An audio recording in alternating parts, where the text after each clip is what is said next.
नमस्कार छात्रों, आज हम व्याकरण विभाग के वाक्य के भेद के बारे में जानकारी हासिल करेंगे। वाक्य के भेद, उसकी परिभाषा है ऐसा अर्थ सार्थक शब्द समूह जो व्यवस्थित हो तथा पूरा आशय प्रकट कर सके उसे वाक्य कहलाता है। जैसे राम ने धर्म की स्थापना की, भारत एक महान देश है, समय बहुत बलवान है। इन तीन वाक्यों को अगर हमने देखा कि इन तीन वाक्यों में हमें ऐसे शब्द समूह से हमें एक पूरा आशय इससे प्रकट होता है और इसलिए इसे वाक्य कहा जाता है। वाक्य के दो भेद होते हैं, एक अर्थ के आधार पर और दो रचना के आधार पर।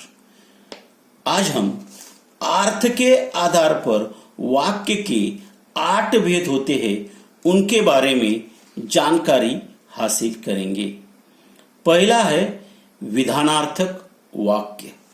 जिस वाक्य में किसी क्रिया के होने या करने की सूचना हो उसे विधानार्थक या विधानवाचक वाक्य कहते हैं। मतलब जिस वाक्य में किसी क्रिया के होने या करने की सूचना होती है, जैसे सूर्य पश्चिम में अस्त होता है, मैं कल दिल्ली गया था, यहाँ सर्दी अच्छी है, सिरचन को लोग चटोर भी समझते हैं, मैं भीतर तक कांप गया।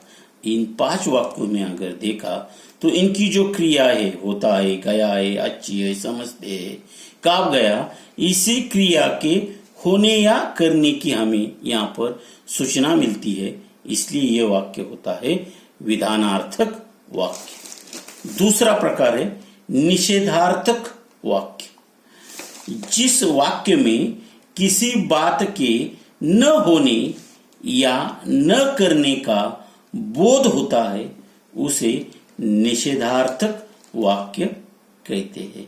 यानी जिस वाक्य में किसी बात के न होने का या न करने का भी बोध होता है, वाक्य वहां पर नहीं के समान होता है, यानी नहीं होता है और न करने का बोध होता है, उसे निषेधार्थक वाक्य कहते हैं। जैसे हम अपना विस्तार नहीं करते, मेरी गली में एक भी पेड़ नहीं है, गाय ने आज भी दूध नहीं दिया। इन 3 वाक्यों में अगर हमने देखे तो किसी के बात के न होने का, नहीं करते, नहीं है, नहीं दिया, यानी न करने का हमें यहाँ पर बोध होता है, इसलिए इसे निषेधार्थक वाक्य कहा जाता है। तीसरा प्रकार है प्रश्नार्थक वाक्य। जो हमें मालूम है, जिस वाक्य में किसी प्रकार का प्रश्न किया गया हो उसे प्रश्नार्थक या प्रश्नवाचक वाक्य कहते हैं। आप किसको अपना आदर्श मानते हैं? क्या बाबूजी आ गए? मकान ढूंढने में कुछ तकलीफ तो नहीं हुई?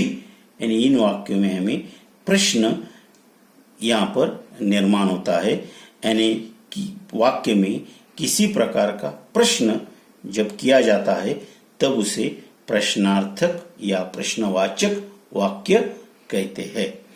चौथा है आज्ञार्थक वाक्य। जिस वाक्य में किसी भी प्रकार की आज्ञा या प्रार्थना का बोध होता हो उसे आज्ञार्थक वाक्य कहते हैं। यानी यहाँ पर हमें किसी भी प्रकार की आज्ञा दी जाती है या प्रार्थना की जाती है, उसे आज्ञार्थक वाक्य कहा जाता है। जैसे अब राज प्रथा मिटा दो, मुझे हर सप्ताह एक पत्र मिलना ही चाहिए, करामत अली अपना ध्यान रखो, गाय को खुला छोड़ दो। इन 4 वाक्यों में अगर हमने देखा तो हमें यहाँ पर या आज्ञा या प्रार्थना का बोध होता है, इसलिए इसे आज्ञार्थक वाक्य कहा गया है। 5वां प्रकार है इच्छावाचक या इच्छार्थक वाक्य। जिस वाक्य में इच्छा, कामना, आशीर्वाद आदि का बोध होता है उसे इच्छार्थक या इच्छावाचक वाक्य कहते हैं। यानी यहाँ पर इच्छा, आकांक्षा, कामना, आशीर्वाद जब इसका बोध होता है तब उसे इच्छार्थक वाक्य कहते हैं। जैसे ऐसा काम करो कि देखने वाले ही रह जाए। मानो दीदी आप सदा सुखी रहे, प्रभु आपकी कामना पूरी करे। इन 3 वाक्यों में हमने देखा जिसमें इच्छा, कामना, आशीर्वाद इनका बोध होता है, इसलिए इसे इच्छावाचक वाक्य कहा गया है। 6, संदेहार्थक वाक्य। जिस वाक्य में संदेह या शंका का बोध होता है उसे संदेहार्थक या संदेहवाचक वाक्य कहते हैं।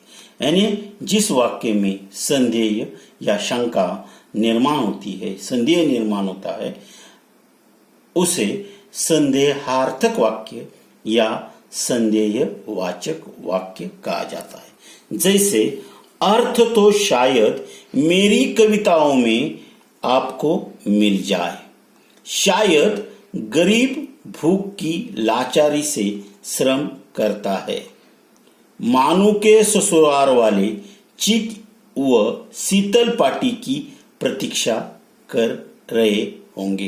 यानी इन 3 वाक्यों में हमें संदेह या शंका, यानी शायद मेरी कविताओं में आपको मिल जाए, शायद गरीब भूख की लाचारी से श्रम करता है, यानी जहां पर शंका या संदेह निर्माण होता है, इसलिए ऐसे वाक्यों को संदेहार्थक वाक्य कहा जाता है।